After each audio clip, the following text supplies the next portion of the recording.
Bienvenidas y bienvenidos y bienvenidas a la clase sobre política de drogas y discriminación a personas usuarias de drogas prohibidas. Eh, Esta clase es un tema que es un tema complejo, un tema que se puede abordar desde muchos puntos de vista. Yo sé que por lo que me comentaron acá hay quienes estudiantes de historia, de derecho, de trabajo social, de no sé, de varias cosas. Y realmente es un tema que es interesante justamente porque se puede abordar desde todas esas perspectivas y muchas otras, ¿sí? Se puede abordar desde la perspectiva de la salud, desde la perspectiva de la psicología, de la salud mental, se puede abordar desde lo legal, desde lo histórico, desde la sociología, desde el trabajo, el trabajo social, las consecuencias que tiene para ciertos grupos vulnerados. Es realmente un tema muy interesante. Nosotros vamos a hacer un panorama general para entender algunas ideas para generales, algunas cuestiones legales. Pero bueno, desde ya cualquier cosa en la que les interese profundizar, pueden consultar con Alicia para que les pase mi contacto y bueno, podemos avanzar. Y para empezar, la idea es básicamente hacer un repaso por uno de los ámbitos en donde uno más donde más presente está esta discusión y donde más se cruza con esta temática, que es precisamente los medios de comunicación, sobre todo en noticieros, en la prensa, ¿sí? También en ámbitos de discusión política, pero es muy común que nuestra llegada sea a través de los medios de comunicación. Por eso van a ver que le vamos a dar bastante peso al análisis de los medios de comunicación. Desde ya es un tema que desde la comunicación social es fundamental entenderlo y poder comunicarlo adecuadamente. Y estas primeras notas, vamos a ver algunas otras después, pero estas primeras notas yo las dejo porque nunca dejan de ser interesantes. Las tenemos desde hace años que empezamos a dar otro seminario en otra facultad, que son del 2014, no sé si llegan a ver ahí las fechas, ¿sí? Son del año 2014, y en esa época se podían ver titulares como, por ejemplo, que la iglesia y la oposición criticaron el proyecto de despenalizar. ¿Sí? Esa era una época en la que se habían presentado algunos proyectos. Desde la Mesa Nacional por la Igualdad también habíamos presentado proyectos en ese sentido, de modificar la ley de drogas, también de abordar la cuestión de la legalización y la regulación de la marihuana, del cannabis. Y entonces cosas que ve acá, había otro título que dice Bernie aseguró que el país no es productor de droga, ¿sí? Y de abajo del titular dice: en el simposio sobre cómo combatir el narcotráfico, donde Flavio Cuoco, que era un funcionario del Cedronar, desmintió que el Cedronar esté a favor de despenalizar el consumo. No estamos hablando nada de eso. Entonces uno acá ya ve cómo se mezclan cosas. O sea, ¿qué tiene que ver la despenalización del consumo con la producción y el tráfico y la comercialización de drogas? En el titular anterior, en la iglesia y la oposición, uno ve, antes que la oposición, que de última sería, la oposición parlamentaria sería parte de quienes tienen que intervenir precisamente en el debate parlamentario, antes que la oposición, fíjense, está la iglesia. Entonces también cosas que nos podemos plantear es, ¿quiénes son las voces autorizadas o las voces las voces que deberían tener peso realmente a la hora de plantear esto? Uno como que pone la iglesia y parece que ya con eso, si la iglesia dice que se opone, entonces listo, ni lo discutamos. Después que además la oposición, que tampoco toda la oposición se oponía. Después tenemos la ley de marihuana libre, con cambios en el próximo gobierno, y se refieren a la ley de Uruguay, ¿sí? A la ley después voy a hablar un poquito, si tenemos tiempo, sobre la legislación actual de Uruguay, que se aprobó por esas épocas, durante la presidencia de Mujica. Y en esa época estaba la elección presidencial en la que había un candidato, no recuerdo bien si había un candidato del Partido Blanco y uno del Rojo, si había algún tipo de alianza, y el candidato del Frente Grande era Tabaré Vázquez, y decían, antes del balotaje, decía cualquiera de los dos candidatos que se impongan en el balotaje modificará la norma que legalizó el consumo. Además hay mezclas acá entre el concepto de legalizar el consumo o la tenencia para consumo, que esto en realidad es lo que está criminalizado o lo que estaba criminalizado en Uruguay. Pero esto de marihuana libre, ¿sí? Cuando les hable de la ley de marihuana, de legalización y regulación de cannabis de Uruguay, van a ver que de libre no tiene nada. Es muy restrictiva, son condiciones muy restrictivas aquellas en las cuales se puede adquirir el cannabis para consumo en ciertas cantidades, en ciertos lugares, bajo ciertas condiciones, y sin embargo ley de marihuana libre, ya es como que ya llama la atención.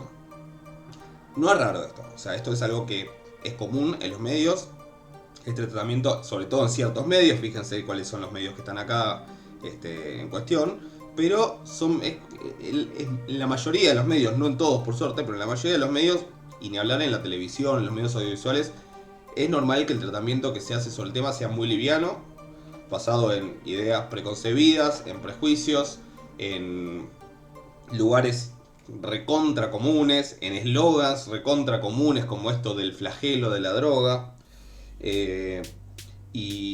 y muchas veces incluso en la percepción propia a partir de una experiencia súper limitada. No, yo creo que, y a lo mejor se está basando en un caso de una persona que conocen.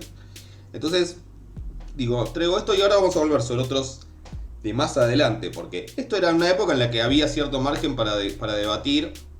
Había dentro del gobierno también, dentro del oficialismo, en ese momento del Frente para la Victoria, muchos que apoyaban. De hecho, el proyecto que presentamos de la Mesa Nacional por la Igualdad tenía el respaldo de diputados del movimiento Evita, incluyendo a la entonces diputada Araceli Ferreira. Acá tenemos otro, la Cedronar salió a rechazar la despenalización del consumo de drogas, dice el título. En la nota uno va y lee y dice, nunca hablamos de legalizar. La Cedronar no tiene ese tema en agenda y no instalamos ese debate, sino que nos referimos a la necesidad de no criminalizar al adicto, pero no criminalizar al adicto, la única manera de hacerlo es despenalizando, porque en realidad el adicto está criminalizado desde el momento en que es un crimen, y después vamos a hablar de la legislación, es un delito en Argentina poseer una sustancia para consumo personal, una sustancia dentro de cierto listado. O sea que el adicto está criminalizado, o sea que si se hablan de eso, sí rechazan, sí están a favor de la despenalización. En todo caso, lo que estaba rechazando este funcionario de Cedronar, Federico Coco, era la legalización, que no es lo mismo que la despenalización, ya lo vamos a ir aclarando todo eso. Pero fíjense cómo uno ve un titular y no puede...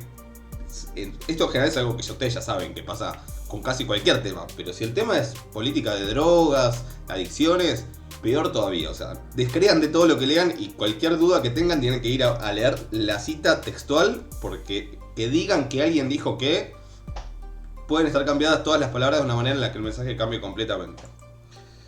Voy a mostrarles algo que es un clásico. Tengo dos videos, voy a mostrarles el que se escucha mejor. No sé si se va a ver bien, pero bueno, si no, yo después les voy a dejar un vínculo para que puedan verlo. Yo no sé, también según las edades, los que tengan mi edad seguramente se van a acordar, o los que tengan más de mi edad también. Pero esta era una campaña de los 90 sobre consumo de drogas. Había varios, y en particular había uno sobre la cocaína, uno sobre la marihuana, uno sobre el éxtasis. Les voy a mostrar rapidito este sobre el éxtasis, como para que tengan una idea. A ver si arranca. ¡Qué suerte que viniste, flaco! ¿Y ahora qué querés saber? El éxtasis, flaco. Dicen que es la droga del baile y del amor. ¿Es cierto? En medicina la llamamos la droga de las convulsiones, la droga de la muerte súbita, fleco. ¿Y por qué? En parte es un alucinógeno, y lo que te produce no son ganas de bailar, sino convulsiones, sacudidas. En parte es una anfetamina, te acelera el corazón, al mismo tiempo cierra los vasos sanguíneos y la presión se te va a las nubes, te hace orinar mucho y perdés potasio. Y sin potasio, el corazón en vez de funcionar como un conjunto de fibras, late fibra por fibra, se fibrila y te da una muerte súbita. ¿Y con cuántas pastillas puede pasar eso? Con una sola, fleco, con una sola. Pero si no hago ningún esfuerzo, ni bailo, pero me llevo la flaquita... La llamamos también las drogas del papelón, porque te da muchísimas ganas, te aumenta el deseo, pero te anula la potencia. Tenés ganas y no tenés con qué, fleco. ¡Qué garrón! Tenelo presente. Las drogas destruyen el sistema nervioso, la sexualidad, la libertad. No dejes que te destruyan. De vos depende. ¿Por eso, drogas? ¿Para qué? Bueno, no sé si se vio bien. Yo, por lo que las pruebas que había hecho, se escuchaba y se veía más o menos. Igual les voy a poner en todo caso un vínculo para que, si quieren, pueden verlo directamente de ahí. Pero bueno, no sé qué opinan. Así. No sé si vieron alguno de los otros, si vieron el de la marihuana, el de la cocaína. Hay varias cosas que yo les podría decir de esto. Una es que recuerdo, y lo recuerdo además, yo era chico, era entre un niño y preadolescente. Esto cuando salió esto yo tendría entre 10, 12 años, 13. Y una de las cosas que yo no, digamos, me quedaban de esto era, es todo lo mismo. Porque básicamente todos los si uno escuchaba cuáles eran las consecuencias para la salud, todas, tanto la marihuana como la cocaína, como el éxtasis, siempre repetían las mismas cosas. O sea que todo es lo mismo. Después está esa cosa del dramatismo extremo, ¿no? Y te da una muerte súbita. ¿Y cuánto puede pasar? Y con una sola. Sí. Hay muchas cosas que pueden pasar con una sola pastilla de otras cosas. Digo, uno puede tener una reacción alérgica y morirse.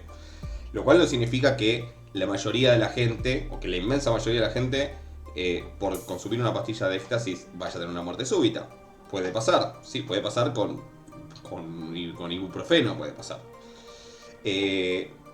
Lo que yo recuerdo también que me generaba ya como preadolescente y como adolescente era también ver, y cuando uno tiene la experiencia, más en esa edad, digamos, en la que uno empieza a descreer de muchas cosas, cuando uno tiene la experiencia de contacto cercano con gente que conoce, incluso amigos, amigas, que consumen determinadas drogas, determinadas sustancias, y de repente no les pasa todo lo que está diciendo acá el doctor Miroli, que se llamaba, no sé si lo ubican. También eso obviamente genera que todos estos mensajes pierdan total credibilidad. Y si no le creo eso, si no le puedo creer, no creo nada. Y uno ya pierde cualquier referencia. Lo cual muestra lo importante que es que los mensajes sean claros y que sean proporcionales, digamos. Que no sean mensajes extremistas que en el fondo terminan generando descreimiento. Porque uno del Estado necesita poder creer en lo que le dice. Necesita información confiable. Hay otra, lo puse de vuelta, perdón. Qué suerte que... Cuando lo puse de vuelta, creo que estamos. Perdón, ahí está. Bien. Entonces, cosas que uno ve de todo esto, digamos, los mensajes, digamos, tanto desde los medios de comunicación como desde el propio Estado. Esto, piensen que era una campaña pública, ¿sí? El panorama general es confusión. Imagínense, es confuso para todos y más por ahí para adolescentes o para preadolescentes y jóvenes que eran el público, eran la población objetivo de estas campañas. El panorama es confusión, se mezcla el concepto de despenalización y legalización. Despenalizar, esto aplica para muchas cosas. Ustedes todavía no tuvieron la clase de aborto con Analía, pero ahí también se plantea esto. Una cosa es que algo que hoy es considerado un delito deje de ser considerado un delito. Y otra cosa muy distinta es que se establezcan condiciones que garanticen el acceso a determinadas cuestiones, como o que se regule la venta como un bien más. Digamos, por ejemplo, no es lo mismo despenalizar. Cuando uno despenaliza, además debería decir qué despenaliza. Una cosa es despenalizar la tenencia para consumo personal, ¿sí? Que deje de ser delito tener determinadas sustancias para consumo personal. Otra es que deje de ser delito o despenalizar la tenencia en todas sus formas, despenalizar el comercio, despenalizar la entrega a título gratuito, hay un montón de acciones que están consideradas en la ley de droga, que ahora después las vamos a ver, que son consideradas delitos en relación a determinadas sustancias, y despenalizar podría ser despenalizar cualquiera de ellas, ¿sí? Legalizar ya tendría que ver con despenalizar todo y además establecer un marco para que, por ejemplo, sea legal comerciar, intercambiar. O sea que son cosas completamente distintas y a veces se las trata casi como sinónimos. Por desconocimiento, obviamente. No, a veces por mala fe, pero en general es por desconocimiento. Y también a veces por hablar desde el desconocimiento, pero sin admitir ese desconocimiento. Justamente mezclar que no es lo mismo el consumo, la producción y la venta. No es lo mismo despenalizar el consumo que despenalizar la producción o la venta. También esta cuestión de hablar de la droga para referirse a las drogas o todo un grupo de drogas que son ilegales, cuando no hay una droga. Porque insisto, la cocaína no es lo mismo que la marihuana no es lo mismo que el éxtasis, y de hecho ahora vamos a hablar también un poco más desde lo científico sobre eso. Y de este planteo de quiénes son las voces calificadas, ¿vale lo mismo lo que diga la iglesia? Que además la iglesia no es una persona. De hecho, hubo un titular de la Cedronar que es sacerdote y que no tenía esa opinión, que tenía una opinión muy distinta. Digo, ¿quién es la iglesia? ¿Es el arzobispo de Buenos Aires? ¿Es el papa? ¿Es un sacerdote de Salta? Entonces, la generalización obviamente, pero además, ¿quiénes son las voces calificadas? ¿Vale lo mismo lo que opine un especialista en adicciones que lo que opine un médico que no está formado en el tema, o lo que opine un sacerdote, por ejemplo? Después, es algo que van a ver y me gustaría, si quieren se los dejo más como ejercicio, como no por un ejercicio, una actividad, pero sí como un ejercicio para para los próximos días, cuando vean notas sobre cuestiones de drogas, véanlas y también según el medio, y fíjense también esta cuestión de los términos catastróficos, ¿no?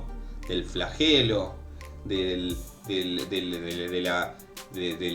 lo que genera la droga y toda esta exageración que impide tratar el tema con la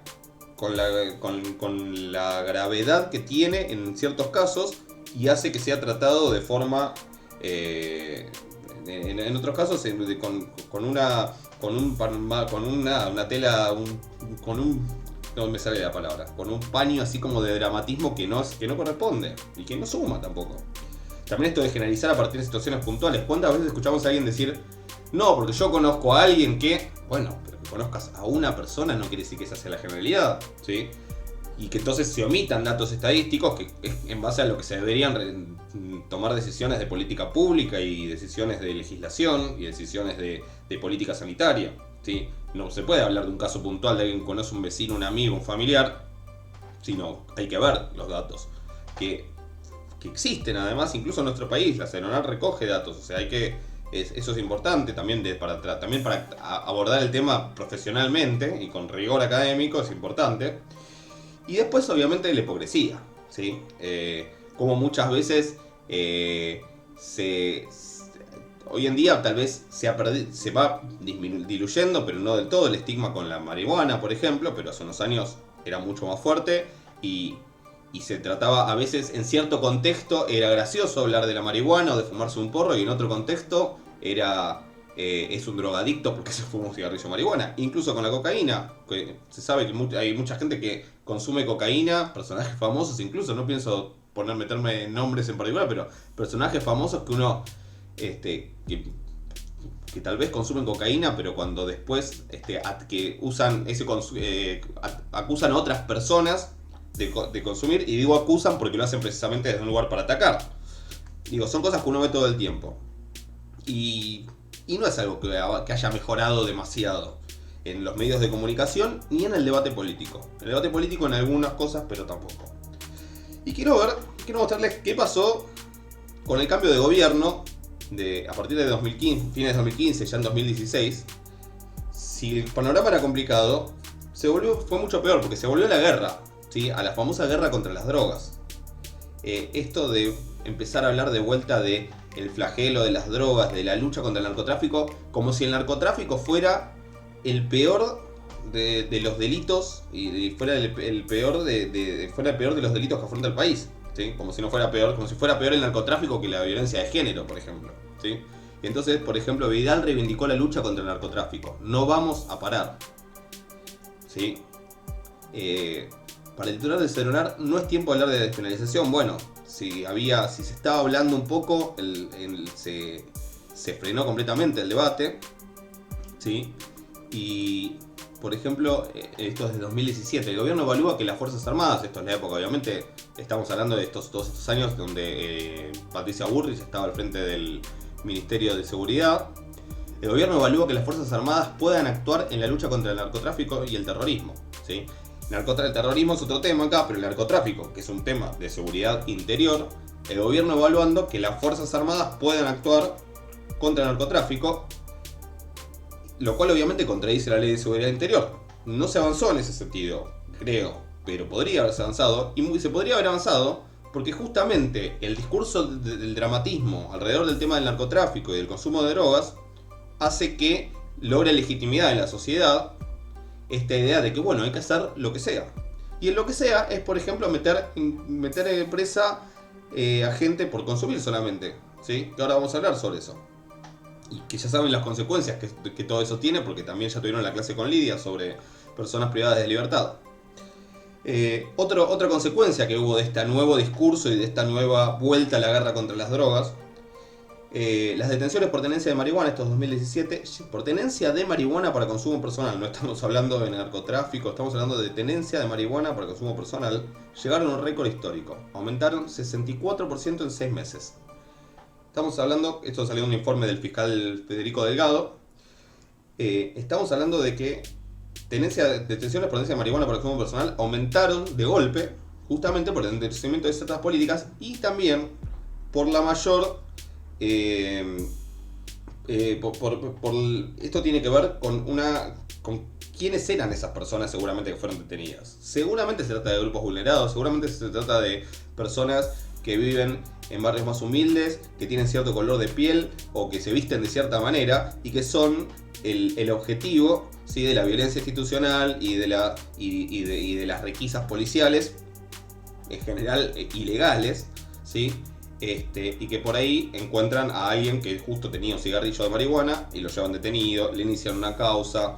Eso pueden terminar detenidos, pueden terminar pasando por una prisión preventiva o no, pero por lo menos se inicia una causa que tiene todo un proceso, que además genera un desperdicio de recursos procesales que podrían aplicarse a otra cosa.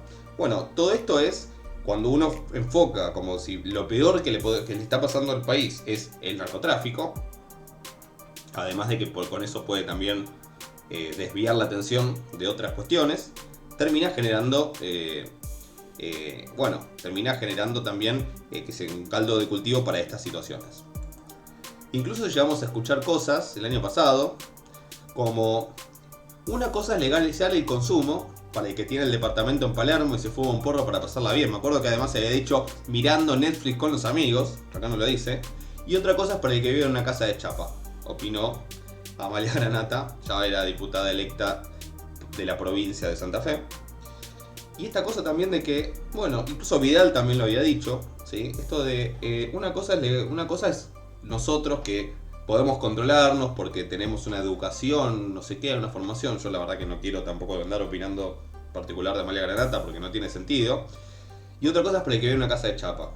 Cuando en realidad quienes más sufren la penalización y la criminalización son precisamente quien vive en una casa de chapa o quien vive en un barrio vulnerable y no quien vive en Palermo. Quien vive en Palermo seguramente puede caminar con 10 cigarrillos de marihuana en el bolsillo y nadie lo va a parar.